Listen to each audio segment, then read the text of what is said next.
guys, welcome to another episode of Hope Unfiltered. I'm Renata Singh, and joining me is... Pastor J here. Happy to be here with you guys as always. Yep, part 2, church hurt. Part 2. That's Yep. good. This one a little bit more, personal, This one a little more heavy on for us personally, right? Correct. But the last one was probably a little more heavy for the viewers because they did share.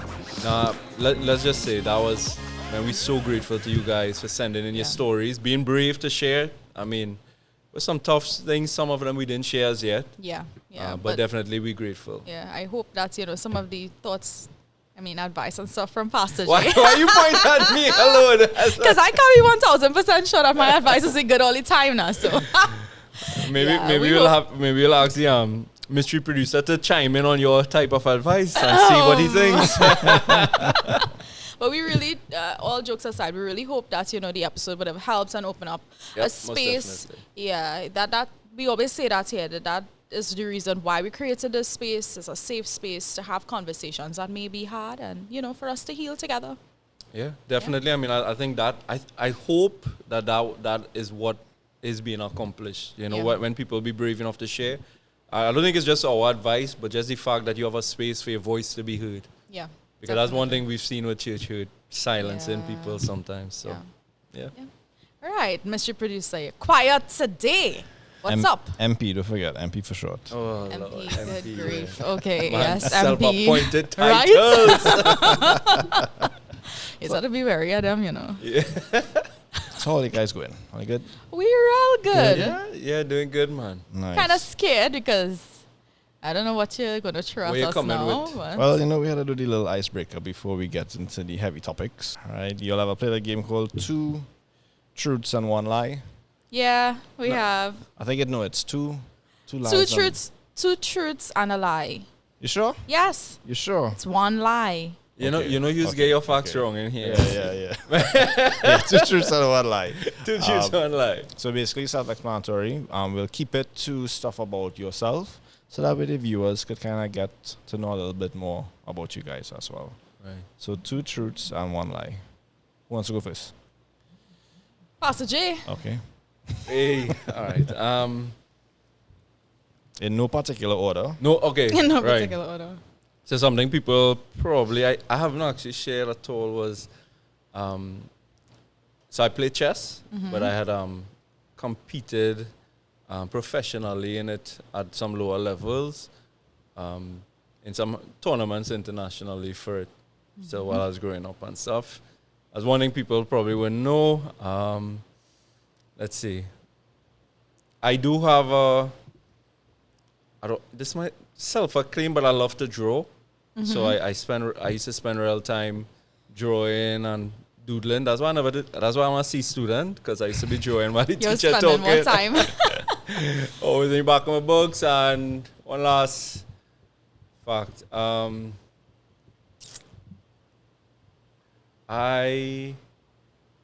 I love to sing. I love to worship.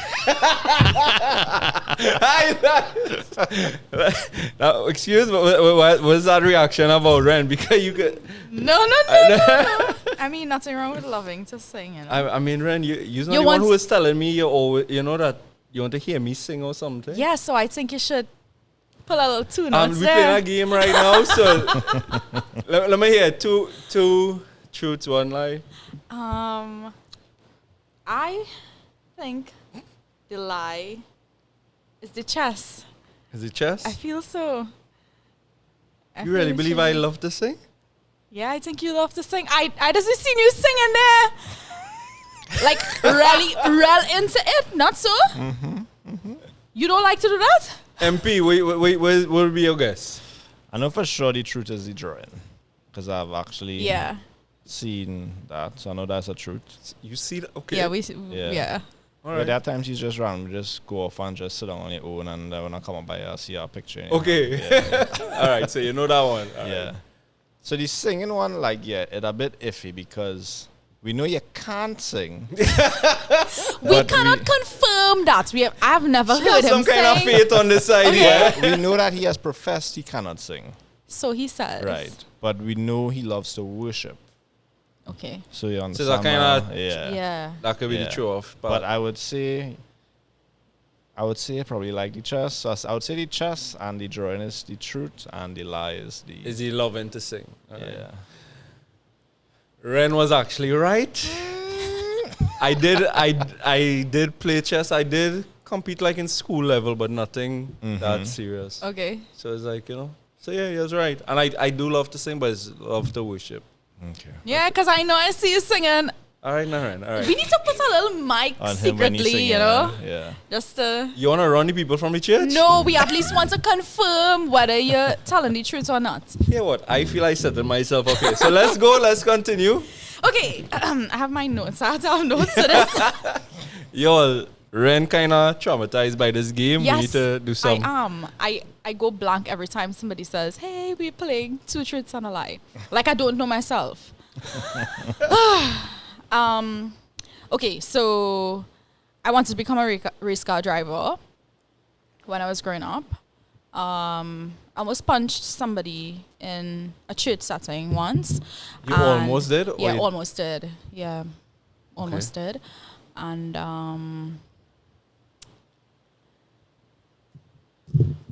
see why I can't. You're going blank? Yes.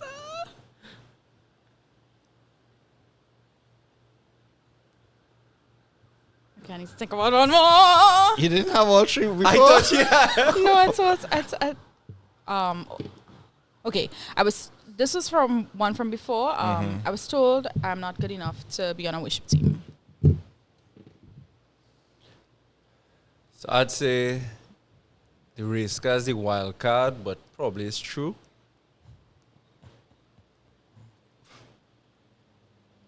But then the church hurt part probably is true as well. And then wanting to punch somebody in church who hasn't been there. I'm like, you really suck at this game because I all let them song. So I guess I'll Believable. have to go with the race car because I just feel like, because church people they say some off things, Right. and so they would have probably say, you're Some- not good enough to be yeah. on the worship team. Yeah. Yeah, I would have heard, well, things with preaching and stuff, but so I'd probably had to go the most crazy one with you wanted to be a race car driver. Okay. That's you know what they lie? The lie, yeah. Okay. Even though I feel is You Is know, it you know cash? what the lie is? What is the lie? Seeing that I have no connection to you whatsoever. No, you could get this wrong as well. Yeah, I know. Because I know you could sing. But again, I wouldn't put it past somebody saying that. Yeah. But the fact that I heard you sing, and I know you have at least that level of Okay, so it was not always like that, but carry on. I know. But I kind of know when you started church, and I kind of know how your voice was. So I would say that is the lie. The That lie. someone told you you're not good enough to be on a worship team. Yeah, so that's the lie. Serious. Yeah, I actually wants to be a race car driver. MP had an advantage over me, all yeah. Yeah, that's Cool, that's cool. a lie. All right, nice. Nice. Good job. I sure Don't wanna ever get- bring back that game again. Yeah, boy. Hey, that one give me. Okay, so we headed straight into the topic. Mm-hmm. Yeah. What a good way to start this topic. Lying to each other, right? Shoot. Oh my goodness. I mean, but to recap really quickly, the last Yeah. time we did talk about the different types of church scenarios, and then we did go into like different scenarios that you, the viewers, actually sent to us, and we would have kind of chimed in on each one. You'd have given advice, etc. But just to recap quickly, just the different types or of churches. categories Yeah. of churches we would have spoken about, from leaders to Yeah, from the pulpit to the pews, like we like to say. I think that's the most common one. Yeah. And probably the most critical one, I would say, to be honest. And then we'd have also we have people from the pews that would hurt the pastor. yeah. That's one that we hear less about, but it Yeah. still happens. And the last one, It's just among the people. yeah, in just the amongst the congregation, congregation, yeah. People just working with people, they'll always have disagreements and so on.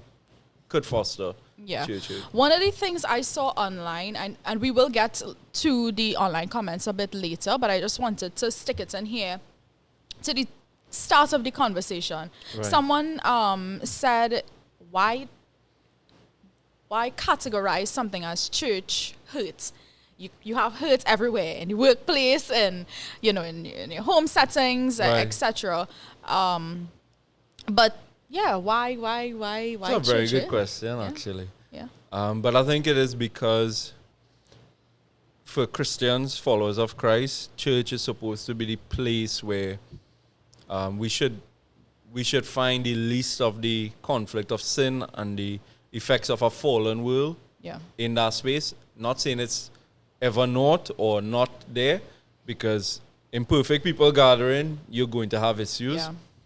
But I think because as well that, especially coming from let's say from a leadership perspective, this is the person who is supposed, or persons who supposed to be helping guide you in the most important walk of your life, and that's your faith walk. And I think because of that, number one, it's critical and very crucial that we address it. Yeah. We don't hide it. We don't shy away from it. We own it. We acknowledge it.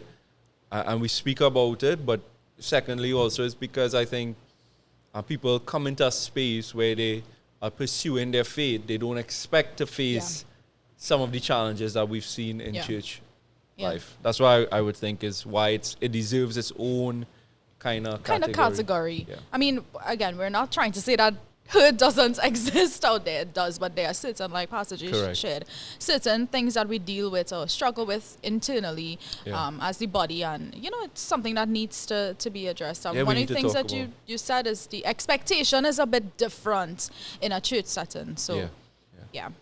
All right, so we covered the recap there. Now for the fun part, which is sharing our personal stories. We promised to do that last time, and we're here delivering on our promise. Since I started with the game, the icebreaker, I am going to let her You volunteered Listen. Wow. It's only fair. And wow. Okay, all right. So the first, I write this down. I wrote mine down. I have... so was the first part of church we sharing? So we have two categories we're going to talk about in terms of us sharing our personal stories, and they are, you know, situations where we may have hurt people, and also where second part is when we have experienced that church. Because I feel a lot of times when we're talking about hurt, it's always, you know, the other person. Yeah, they did this to me, but you know, we need to also acknowledge the times when we have are done the it. ones that, All right, so story time. So a few years ago, it's just, you know, kind of coming into like leadership spaces and stuff like that. And now I don't want to say a perfectionist, but I'm very particular about like having like a system in place and like following certain guidelines, especially when you have certain goals and stuff like that. Right. Now, when you're dealing with people, you still need to have or maintain some sort of some level of compassion and understanding. So yes, you have your systems in place, which is important, right? Especially in team settings and stuff like that. But it's people you're dealing with at the end of the day. And because I was very new to, you know, just being in that place of leading, it was my first time, and I messed up. You know, like I wasn't very understanding to the people that were around me, like when they couldn't deliver on things in specific time frames, or when you know, they're not doing what they said that they would. So you more was interested in the results, correct, than the people, like caring for the people. Correct, and that's a problem. That's a very big problem. But I was more like, hey, we need to get this done, and this is where we need to get to, and these are the steps to get there. So what do you think they experience on the other side of you in that season then? Oh yeah, for sure. I think me not being able to connect with them and understand that there was a human aspect involved in this. One, it's affected the quality of what we were trying to do. And then, I mean, people kind of get turned off, you know, probably not feeling like a part of the team, or because when you're dealing with people, you have to have compassion, you have to have understanding. Right. Things may not always work out. Most times don't work out the way you plan it. Yeah, true. And that was a learning experience to me. Definitely a learning experience. How did you reflect on that afterwards? When was the moment that you realized, okay, I was part of the problem of this not working then also? I think after a while of doing things a specific way and you're not seeing the results that you want, then you kind of have to assess where are we going wrong. It's not just them now is the problem. No. Right. Correct. Because I had a role to play in it as well. It's not all about the end result, but it's also, I guess, the journey it takes to get to that point. And the people involved. I had to shift my way of thinking that yes, the goal is important.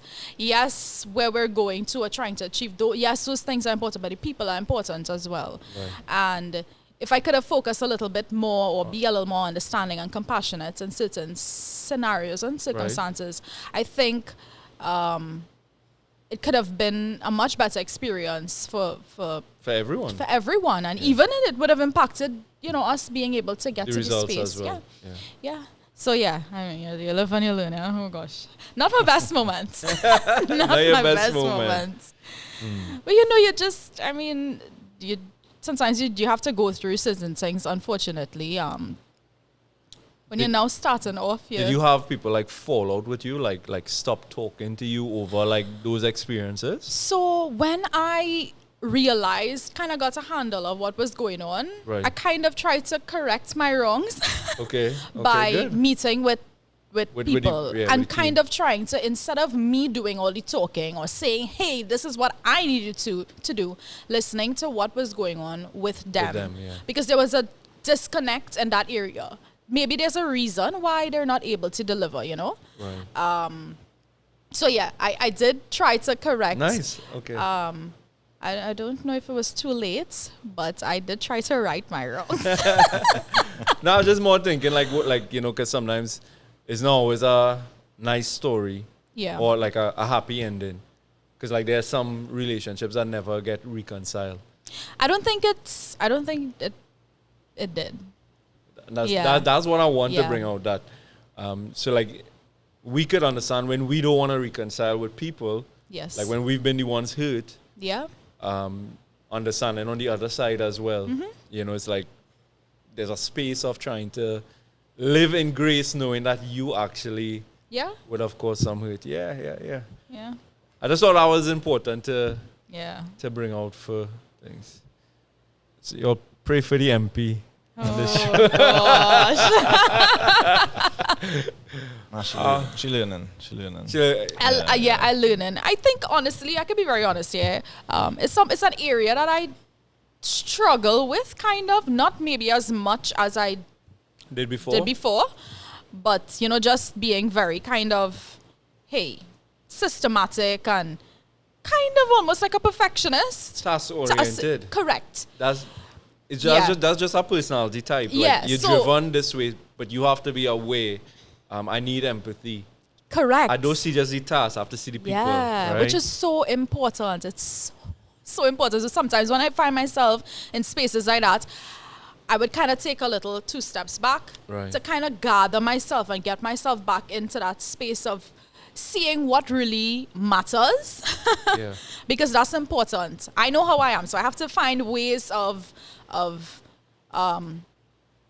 working in a healthy way, I guess, in team settings. Yes, correct. To actually kind of cater for that aspect. Yeah, That's correct. not your natural way. Give grace, show empathy, compassion, understanding at times. Yeah. I have to do a little more. You have to actually go extra. Correct. Yeah. I should have probably go first, but she said I would say as a pastor, I think I've been confronted more. As being a lead pastor, I've been confronted more with not just places I've heard people, but honestly, being a pastor, you get the accusations that you've done that. So trying to discern through prayer, but plenty counsel to see which areas that you got to own, right? So I actually don't want to speak about probably more my recent experiences. I would talk about when I first went full-time into ministry. I started going away every year, learning from other churches, learning systems, different ways, and understanding leadership on a different level. Yeah. And it wasn't just that we just took things. It's just that part of growing and developing in leadership, a lot of it sometimes is just the exposure for you to see what is possible. And so I would come back, and I remember at that time, my pastor, who was my father at the time, gave me charge of trying to bring some of these changes, make some of these changes. And to make a long story short, when I look back now, I feel like, was it Solomon's son who took over the kingdom? And when they told him to listen to the advice of the elders, he didn't, and he caused a split in the kingdom. I feel like one of the places I created a lot of church hurt was when I did not honor the wisdom, the faithfulness, and even the loyalty of some of the older members who were just slower to change. Okay. To maybe embrace some things, and instead of maybe waiting on them, you just pull with people who kind of catch it first, but probably not as true and tested. Okay. And so what I experienced was, one, I created a lot of hurt, making people who've been faithful in the church, who've been there, making them feel like they were inadequate or they weren't useful anymore.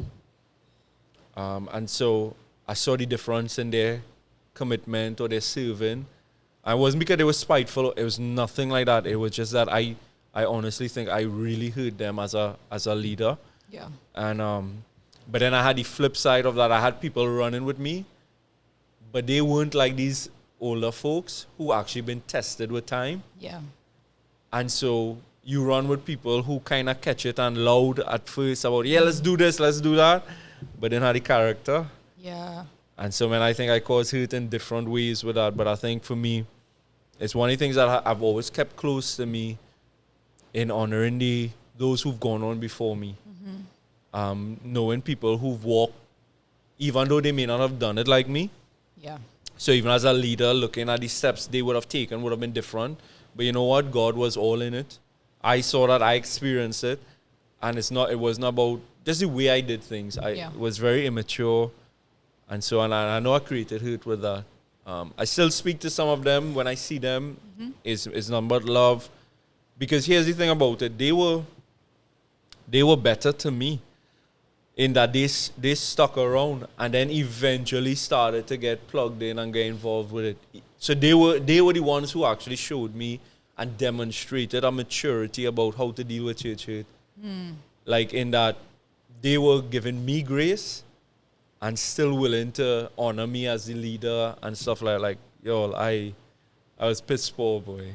I was seriously off with that. So like just being excited, knowing, again, something like you in that if we did this way, you gain the results. Yeah. If we keep doing it your way, we're not getting the results. Because it's simple maths. That's what it comes down to. It's like logic. It's just basic logic, right? But it's more to it than... Of course, especially in the church world. Yeah. I think looking back now, I feel like in leadership, God is doing more in us in those moments when we're trying to lead people who are not willing to be led yet. I think it's more something in our heart that he's doing. So that is woo!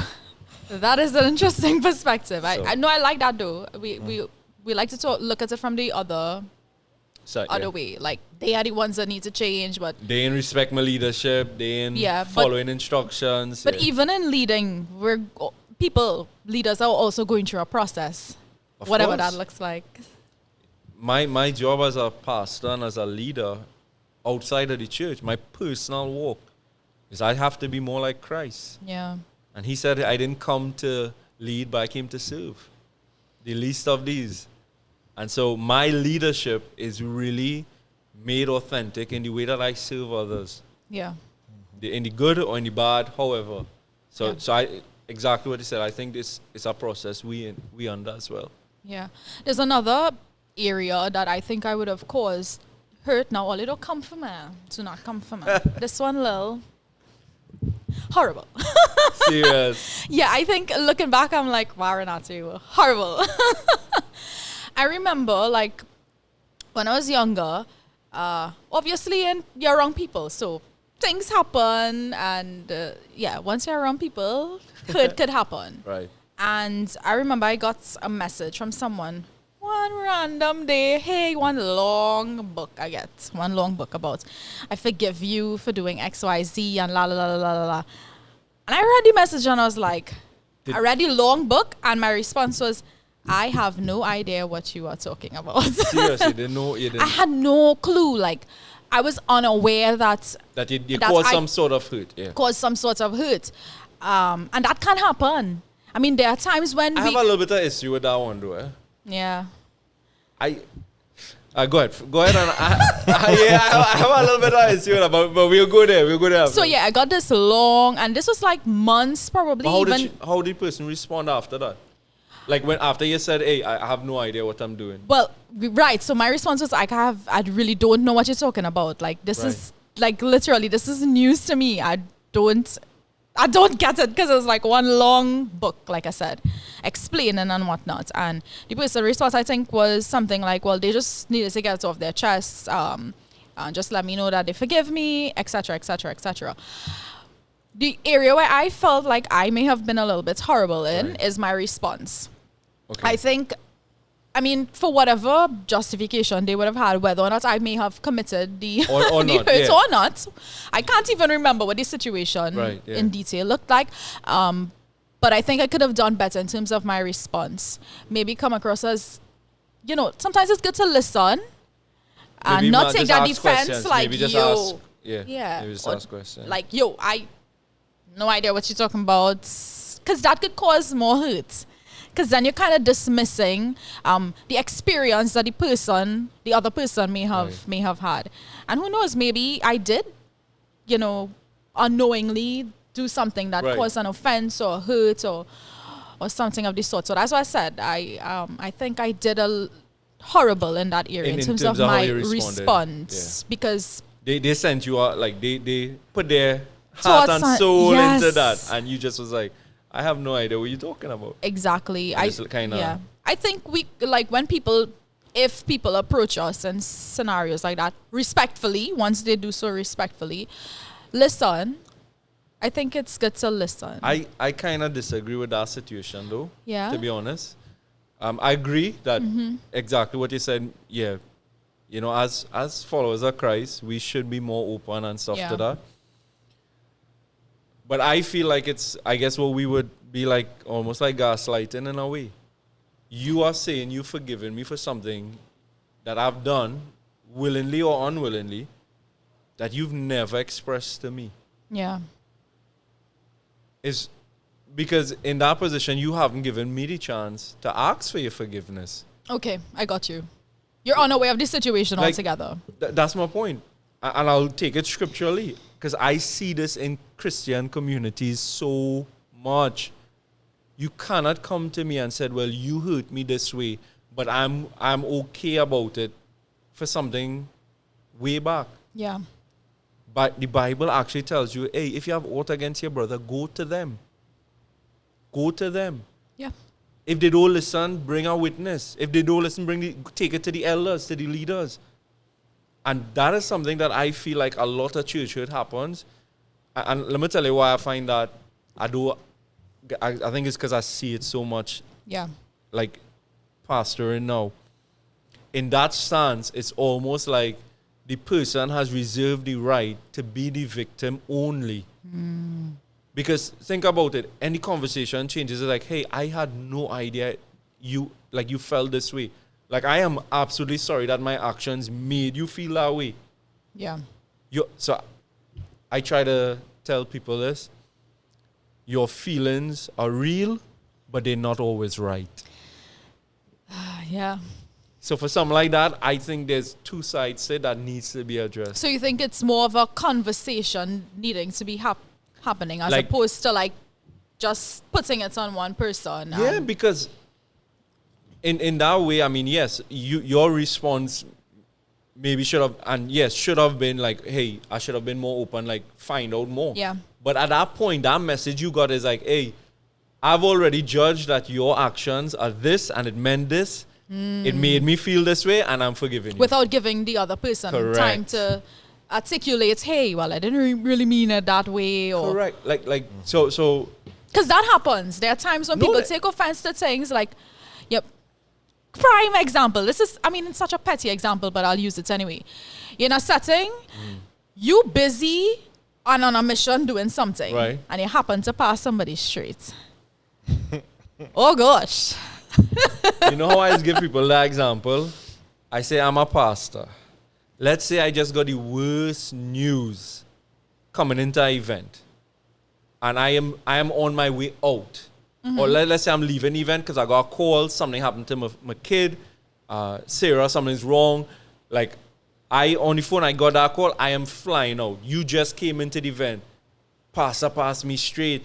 Oh, he's talking about he loved the community. Yeah, because that's immediately where it goes. Like, No, because but in all right, honestly, in all reality, it's okay for them to think that or feel that in that moment, especially if you operate or move outside of your character. yeah, But ask the question. yeah, yeah.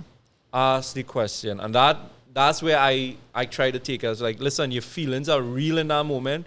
I did ignore you. I did.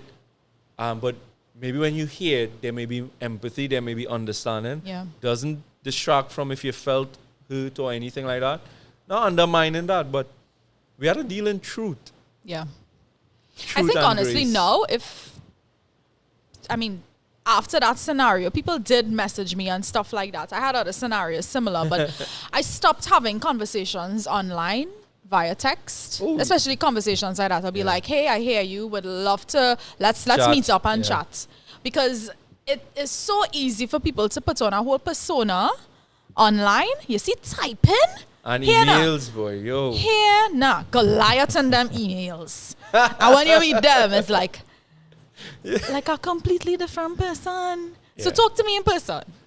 I think there's more to gain with that. And Yes. I think in the topic of church hurt, I think it's something that we have to strive to do. Yeah. I think as Christians, we have to strive to address things one time. Anything that festers in your mind is the playground for the enemy. Oh yeah. For and sure. people don't like to admit that. It's not that you have a weak mind or anything, but we are human. Exactly. Anything that triggers our emotions compromises our discernment. yeah. People don't see that. And for me, I would just always encourage people, hey, you have a problem with your brother or your sister, go to them. Yeah. If you want me to help intervene or mediate, you're afraid or something.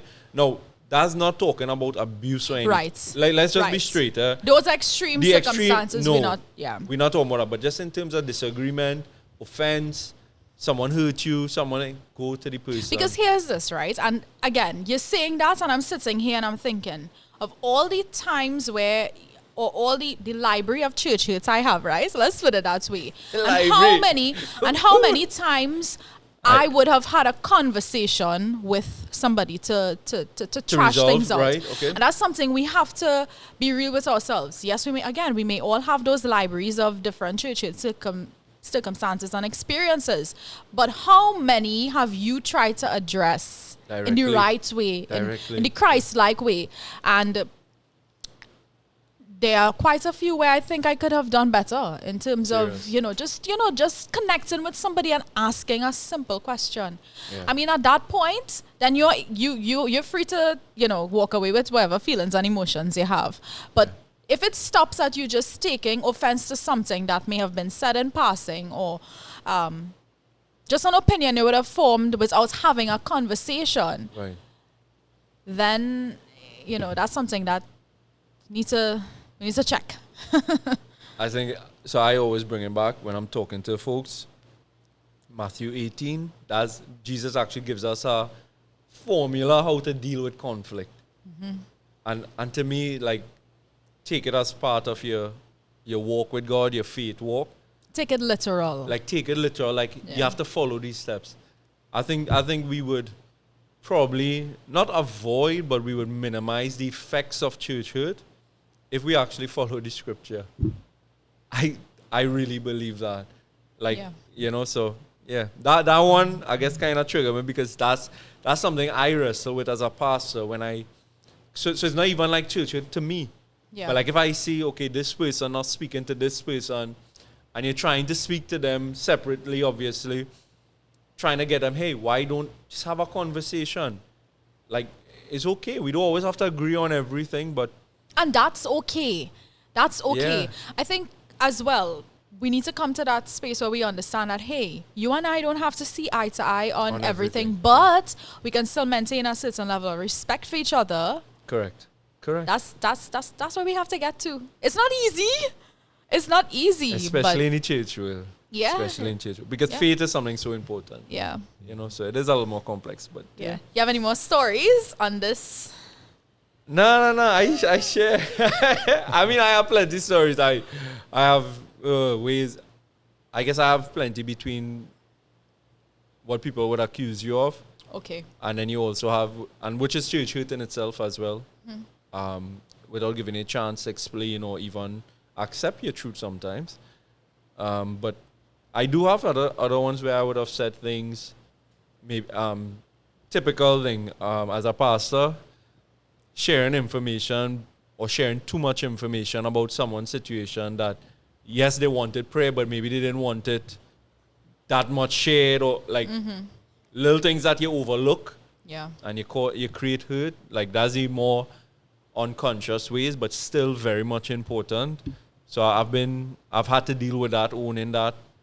So be much more careful around dealing with every person and stuff like that. Yeah, I definitely have more, but I know we have more to go into and talk about. Wait, nah, I find somebody real quiet.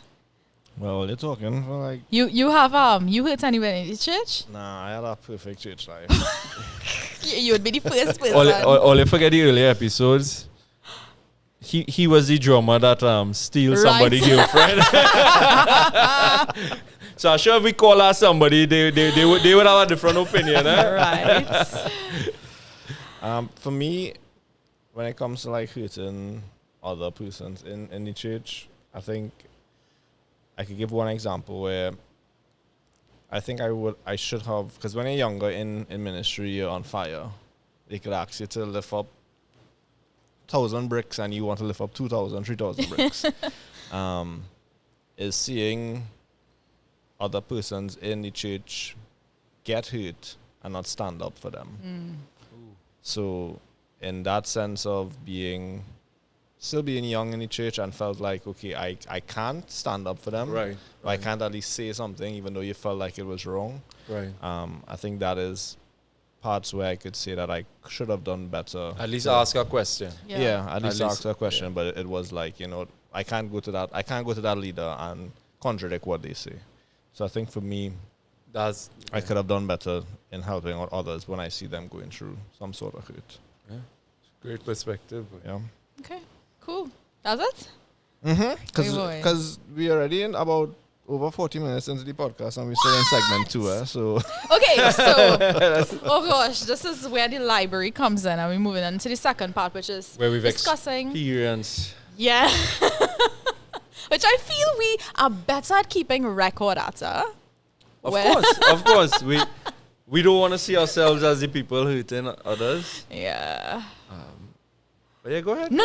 You go ahead. I just spoke. I don't understand this. It's your turn. It's your turn. Again, I have my notes, right? Let's go. So this is you experience in church. Yeah. Okay. So. Chapter 1. Chapter 1. Y'all, I had to figure out which one of these stories I was going to share. So I came up with one. So I just become one of the youth leaders at church, and I mean, growing up in church, you have your friends, your peers, and stuff like that, and those, again, they're your friends, the people that you'll hang out with, etc. Right. So you're thinking that they're the ones to lend support and, give a little encouragement and stuff like that. y'all. So we were in this youth group setting. So it was a public setting, and one of the youths at the time, who was around probably a little bit older than I was, we were having a discussion in terms of, I think we were discussing the launch of the youth ministry. So there was like a lot of details and stuff like we were working out. And the youth group at the point in time, then it had four leaders. So 4 persons, I guess it's kind of like a committee. Right. So it wasn't any one person in charge of overseeing the youth ministry. And I remember this individual got up in the middle of the setting. All the youths were there. It's like, so they call out who the 4 people are. And she's like, I don't even understand why they would choose somebody like Renata. And I was like, Open forum. in a public space, and I'm just there sitting like, oh my gosh. Because I had just kind of come from a space where I'd stayed away from church for a little while, and I was just coming back a little more often. Right. And that was said, and I was just like, and she repeated it again, y'all. It was said once. I was like, nah, I heard wrong. But interestingly, now again, you're in a space where you're in a leadership space in the youth ministry, and this person is a member of the youth ministry. So you still have to love this person. You still have to serve this person. Tell us the truth, you really do that? No, it is a struggle. I'll be very honest. It was a struggle to trust this person, to mentally understand. that playing in your mind. Correct. Yeah? Figure out, listen, their motives good. Like, there was always, I had this kind of, and again, you're young, so you're not dealing with things 100% as a mature individual. You're still working out certain things. Yeah, that was one of the church hits. So I just interested, like, any other leaders stood up or so said they actually anything? did. Everybody, there was like a silence. pause. Yeah, for sure. It's like a pause, silence, and when she repeated it, they were like, nah, you can't really be on that. Okay. But still, the damage had already been done. For sure. I just was glad to hear that, okay, at least you got the support that you should have gotten. And it's a scenario of, you said what you said. Yeah, wow. Yeah, so that was an interesting time. Just kind of like, not just in the moment, yes, there was hurt there, but the after. Right. Still having to treat this person no different from the other members of the team. It's a struggle. We're human at the end of the day. I could tell you this though. Those things, I don't think they change whether you're in youth ministry or even, like for me, pastor, and like if I hear someone gives feedback that I know is just like attacking, it's not because of something rational. It's they're trying to protect or do something, for their own selfish motives or whatever. It's be hard. Like, it's literally be hard because you have to keep putting your heart in a place. Because here's what, it is a direct, sometimes it's not personal. Correct. It's not even in passing. Like, I don't really think you're ready. It's like a definitive statement. Correct. Like, you've made the judgment. Why you? Who are you? Like, it does not get more direct than that. You take somebody role. Yeah, I don't know. So it's like, and there's a lot of, like, mentally, like, I know. It honestly, that sends you into, am I good enough? Like a questioning now. So that brings up something real interesting. I think, so we talk a lot about church through these last couple episodes, and we talk about like different, like, things actually happening to people, right? And I don't think we recognize how much our words create that hurt as well. Yeah. So like, here's what you're saying. You are sharing that, okay, because of this one person's opinion that she believes, but she did it openly. So it could have, because you could think that she's sowing seeds of that thought in other people's mind now, right? But the whole point is, mentally, every time you go to execute your role, you're going to be second guessing, or at least thinking, okay, this person you're also going to be saying, well, I wonder if they'll say something in this meeting. Like, there's always part of it. And I think for many of us, you know, myself included as a leader, how we say things, because that's probably one of the places that people do experience hurt under my leadership. If I've said something a certain way, Okay. or I wasn't clear enough and it was understood a different way, like, honestly, like, but what I've learned from that is not just okay, wow, we have to be careful, but what I've learned from that is your words carry so much weight. Yeah. And it doesn't matter if you're a leader or someone just in the community. Like, so when that person said that to you as a leader, of course, that has an effect. And I think we just have to own that, and we have to actually acknowledge that, and hopefully use our mouths a little bit more wisely. Yeah. Yeah. You know, so Yeah. definitely. That is, I just have to do that. Just be very intentional with your words and like how you Right. say what you say, and yeah, I just have to be sometimes I just have to send messages to Right. the mystery producer, maybe. Hey, just vet this before I send it. Just make sure you don't get any Wait. attitude tones in here, or because sometimes I could be a little blunt. So The MP acting as the Holy Spirit now. Well, I have real changes to make it. You know what I mean? Wait. don't Real lie. changes. Yeah, you gotta put Chat GPT on her phone. How to say this nicely? You might, be careful. That really working. My wife sent me a love message that she crafted in Chat GPT. Wow. Yeah, So romantic. Always do that too. like it's so lame when she's reading it out like that. I'm like, are you serious? Yeah, I don't do that. No, I don't. I don't do that. ChatGPT for doing, yes. Yeah, watch that. Saving saving relationships. But yeah. I mean, I get my church here. Yeah. I'll say one from being a member in a church then. I remember I had given so much of my life, time, treasure, talents, everything, into a certain position in the church. And I was removed from over the pulpit. I found out I was no longer leading or in charge of a certain space that I had invested everything into. And I heard who my replacement was from an announcement over the pulpit. What? Wow. I needless to say, I didn't deal with that the right way. I walked away and I did not retain. I did make it right after a long time, but Yeah. that real sting, because I had given everything to lead and to build and to serve people. Definitely not without flaws, like I just shared.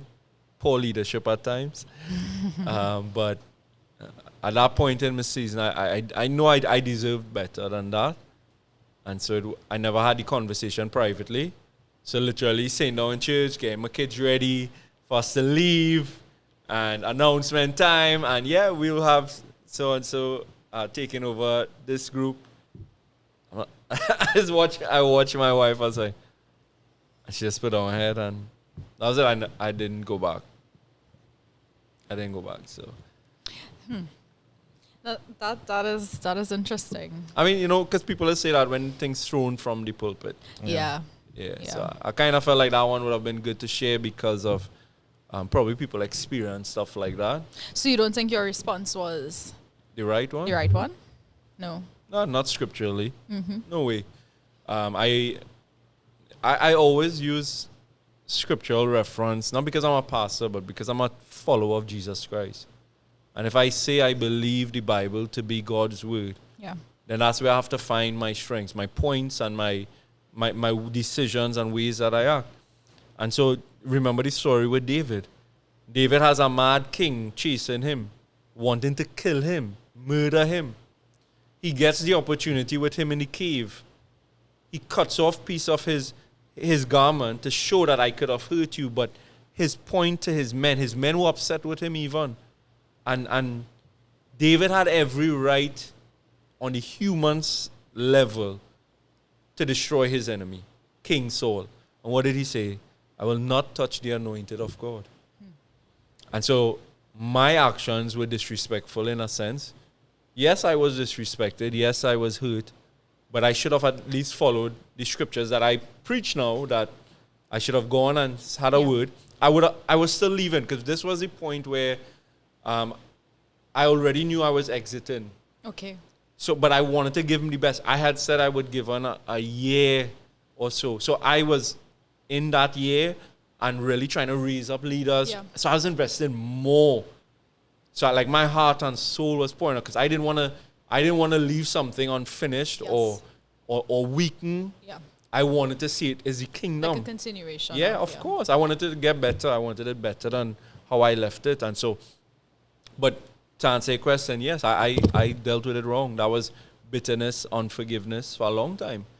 And so the right way would have been going to the pastor, speaking to the leadership, saying, hey, I really am hurt with that. Give them a chance to explain and to even apologize.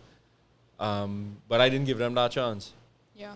So in a way, I took, to me, the way I interpret how I operated, looking back now, was very prideful in the sense that I gave the judgment, and so I wasn't willing to give grace, because that's what God would want from me. And I rather just hold it that, hey, because there was no question if it was right or wrong. Yeah, yeah. You know, so like I felt good in myself for what I did and stuff, but yeah. I should have done differently. They saying to wrong zone, don't make a right. Don't make a right, yeah. But yeah, I mean, it's real hurts when you're hurt and you're in those spaces. Sometimes it becomes very hard to get yourself to that point of making decisions that are Christ-like in terms of like approaching maybe the pastors to have even a conversation, because it hurts. It does. I mean, it derails you even, you know. Yeah. It derails your walk. And then sometimes you are there trying to process what really is happening, why it is happening. Like, I mean, I totally 100% agree with you that we have to, do better in terms of our response, but I also completely get your like response. why you wouldn't do better, right? But we still have to strive to that. Yeah. You know, we have to strive for that. So yeah. Yeah. I think I would have done probably the same thing, just like avoid everything. Yeah. Yeah, because I would have been like, I don't want a confrontation. Like, it may not go down well, because there's the possibility that, But Ren, that's the challenge, and honestly, that's the problem as well. Even if it goes on wrong or goes on bad, at least you did the right thing. You'll be in what God wants. Yeah. That is the essential part of church hurt and conflict that we have to have more of the conversation around. How do I respond? How do I deal with it? Man, I got to go back to what God would want. I always tell our church this. Man, like Christ's grace and his forgiveness was while he is still bleeding on the cross. The pain right there and then. He didn't wait for time, whatever. It's in the moment of pain. He said, Father, forgive them. Yeah. They know not what they do. They knew what they was doing, but he was offering a grace. Yeah. A chance while the cut's fresh. Yeah. And I'm not saying we able to do it like that. But we have to try. But it paints the picture that we have to lean more to doing the right thing immediately. Yeah. Rather than making the excuses or the reasons. I need time to do this or that. Now the example we have to follow is, in the moment, Stephen, the disciple being stoned to death, he looks up to heaven and pray. Here's what? He saw Christ say it. He saw Christ on the cross, asked for the same forgiveness, and guess what he did? To the people stoning him, God forgive. Don't hold this against them. Yeah. So, I mean, I'm not telling you idea. Nowhere close. No, but, I mean, we have to talk about what...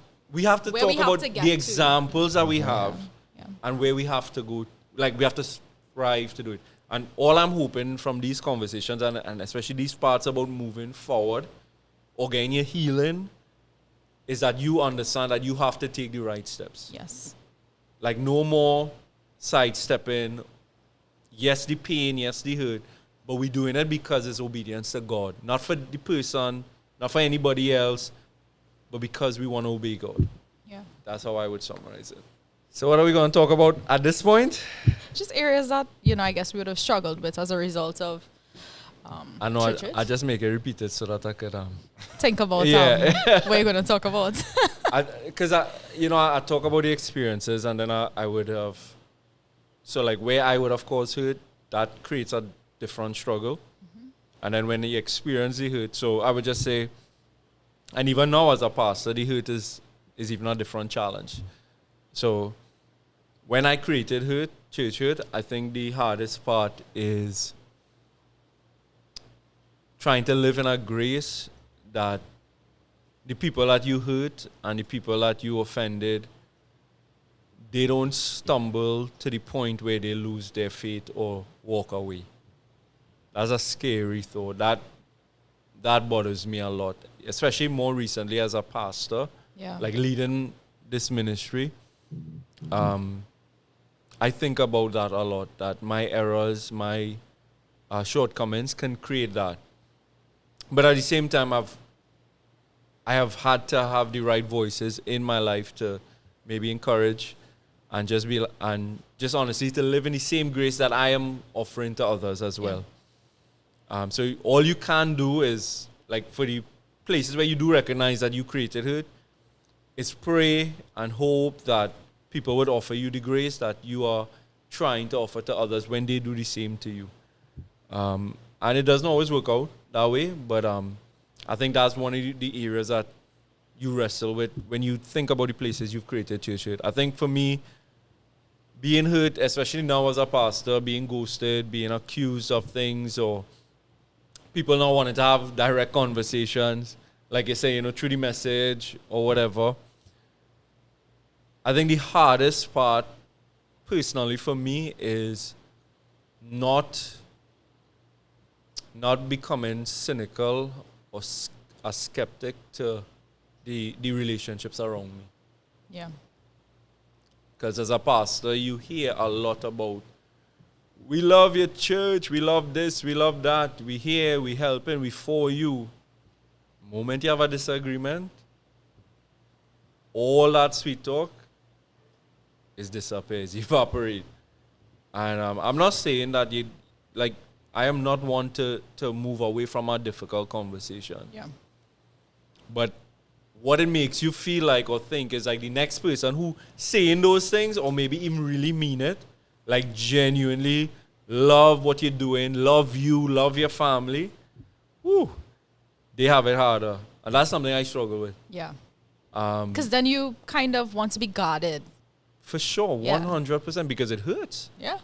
It hurts when people ghost you, when people send you a text after you be doing life together and stuff. That messes with you, especially when you get the messages like what you got. Like they've already decided this is what you've done. I taken the higher way, the mature way, and I'm like, well, wait, that's not how. I forgive you. And you really have nothing to do. So you kind of are skeptical when people come around, and it has nothing to do with the people. And so that's something that you like, as a pastor, I've heard my leaders and my pastors, my overseers, I would say, challenge me with that, to continually surrender my heart in that space, because my role and my call, and this is important, my call is that I am to love and serve the people that God places in my midst. Whether it's for a short time, whether it turns out good, it's about obedience to the call. And so I would say that's probably one of the hardest places for me as a pastor, to not build walls up and to give everybody their fair chance. Yeah. Because as human beings, we learn from experience, and we don't want to feel those experiences again. So and I've seen many pastors lose their way doing that as well. So I am trying to be different. But what you have to do is lean more into the Spirit of God to keep your heart in that place. But that, to me, is the biggest challenge for me. Yeah, I think for me, one of my challenge or struggles is just being able to trust people in the church space. In general, to allow them to come into your personal space and just create, that personal connection. Because it's easy for me to just, socialize with everybody, but then on a surface level. Correct. Yeah. So you meet them, hi, how you going, whatever, you talk, you chat, you laugh, and goodbye. But actually getting into that space where it's allowing them into your space. Correct. And it's a personal relationship. That is one of the areas that I struggle with, and it comes from your experience. When you have certain situations, your trust is betrayed and stuff like that. Who wants to experience that again? So you're very guarded, and that is a good thing, but it's not always a great thing, right? Because you're not supposed to be like that around, other believers. You should be able to, in your community. I'm not saying open up to everybody. Don't do that. 100%. Please take that advice. But don't be the overly cautious part of it, I think, is where I have to be a little more intentional about. So, it's a struggle for me to connect with people like that. I have to be intentional. Like, hey, how are you? How you going? Like checking in and stuff like that. I have to be intentional. So sometimes I actually have like a list, and I'll be like, I'll check in on these people just so that I am keeping myself open and keeping that door open as well. Maybe it may not be like that forever. Who knows? Maybe I might get into that space where it just becomes something that I'm able to do naturally. But for now, no. Can I ask you, before your church hurt, were you more naturally that way? No. So it was still always like something? It was still always like that, but not to the degree that it is now. Right. No, I just want to know because, So, I mean, growing up, I would have friends and stuff, not a whole lot. Right, if you small select, circles. But now, I don't really do the, like the friend thing as I got older. It wasn't like, I don't have like a lot of friends around me and stuff like that. But it's an area I am. But it's also harder to even make those friendships because you're not even open to it naturally, right? Correct, exactly. So I try to get myself in these spaces where people are around, and just being able to learn about the persons around me and probably try to connect with them outside of that as well. So it takes a lot. It is a lot. So that's Mr. Producer. You have any struggles? Or you good to go? Or how has church hurt affected you? I think the easiest when it comes to being hurt in the church, the easiest thing to do after is just not want to deal with it. Not want to what? Not want to deal with it. To deal with it. Right? Yeah, so meaning that person did that, like, you're the last person I want to even see. Right. And I think the easiest way it comes about in that sense is just by staying away. Yeah. So, like, when you are hurt, that might be the first thing that will come to you, like, all right, the church hurt me, so let me just take a back seat. And then it doesn't shine a good light on the church on a whole. Some people, because of one church, would think every church will be the same. Yeah. So I think, for me, with what I went through, that was just the easiest way of getting out of it or dealing with it.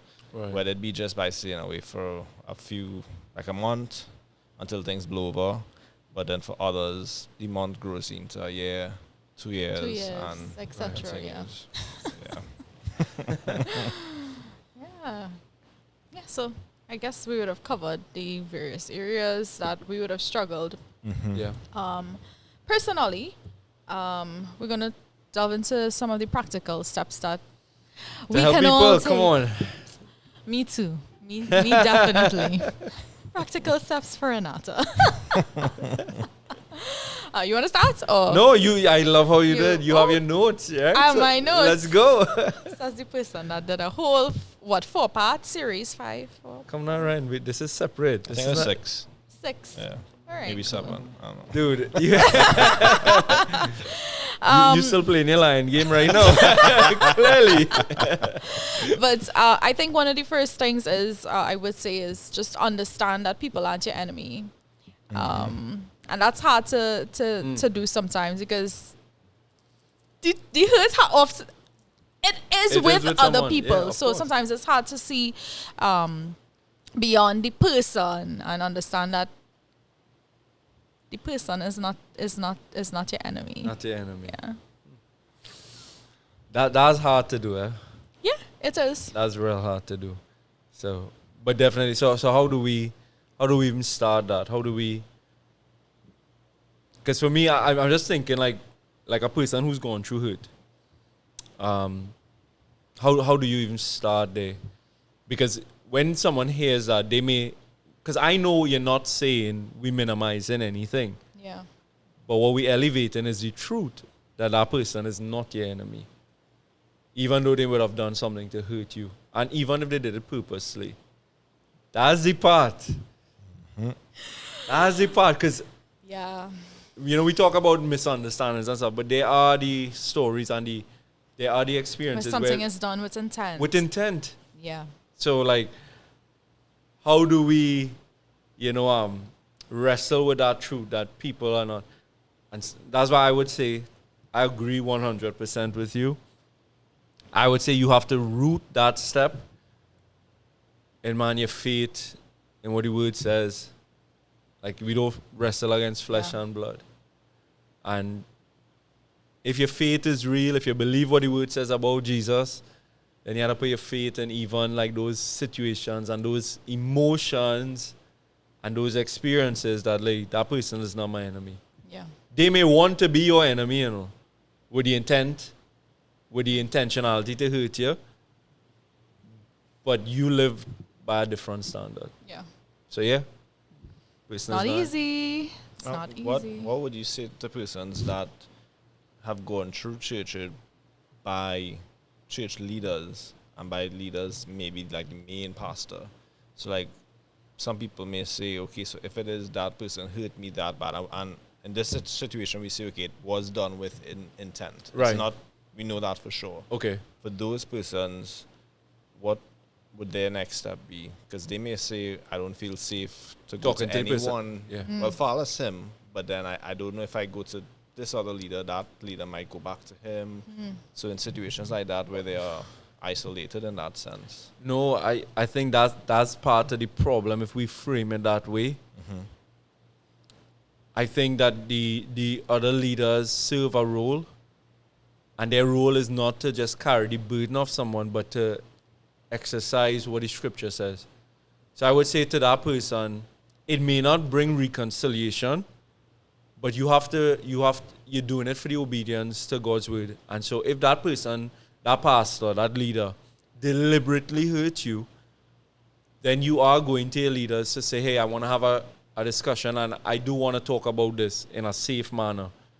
And so whether it's in the presence of 2 or 3 leaders, or whoever the pastor answers to, whoever they're covering or overseers, the leaders will determine if that has to go to them, and then decisions made. Because if it is something intentional, then there may be church discipline that has to come in place. So I'm not saying that it works out that that person could stay in that church, but I think the right thing to do is to go through the process in the right channels. And so I'm definitely not saying that makes it better or anything like that, because I mean, this is just, we don't know what the situation is, but you wanna obey and do the right thing, and if it's shown that it was intentional and that could be a character issue, and then you look at, okay, is it a healing process for the pastor that he has to go through some sort of process to correct and to make sure he's assessed properly, or is it that he's disqualified? That's a whole different conversation as well.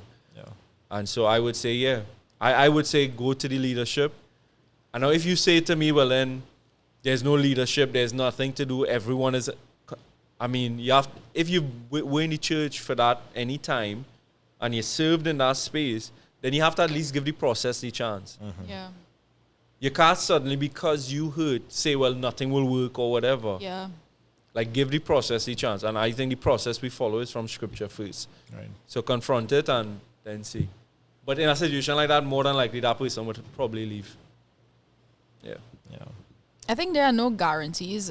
I mean, there are no guarantees in terms of how someone will respond to you if you approach them. But I think it's our responsibility to be obedient. Yeah.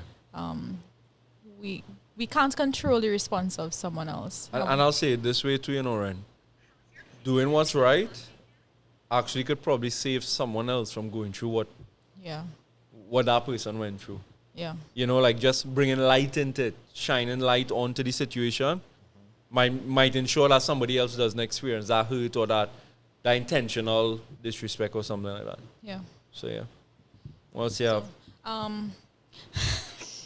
You laugh. Don't form Me Too clubs. So you're like, you're waiting to say you get hurt and you go and find somebody else. It's a similar situation and sort of form a, well, not two, but you know what I mean? You form a little club.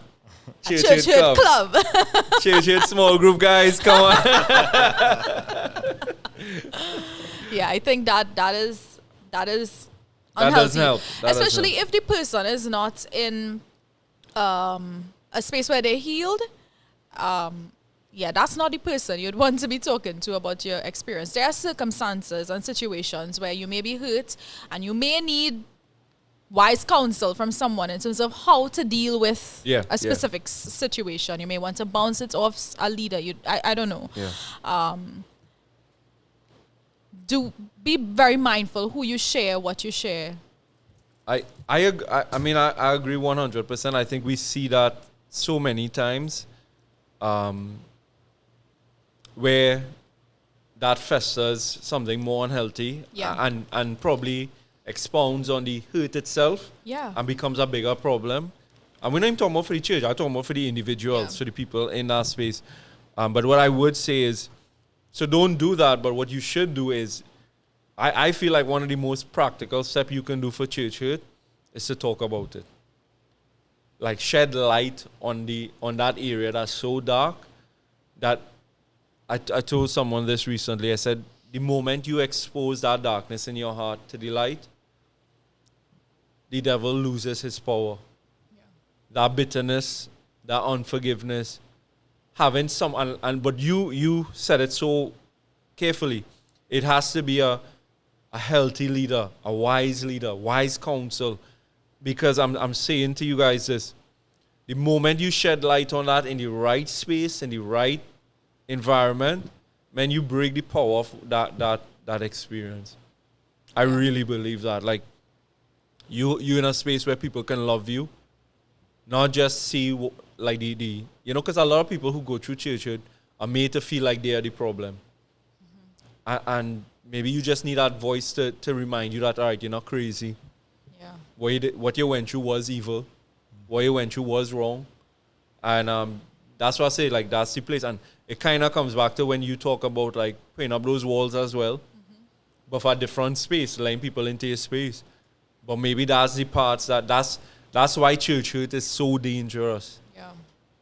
It is so dangerous because it automatically isolates us from our community, from our leadership, from people that we are supposed to be gaining so much from. And eventually your faith, because that's the road you're going down. Of course. Yeah. Of course. It happens in steps. You'll stop being around the community, stop being around church, and I mean, it was only a matter of time before, you step away from the faith. It's just it alters you. It can alter your beliefs.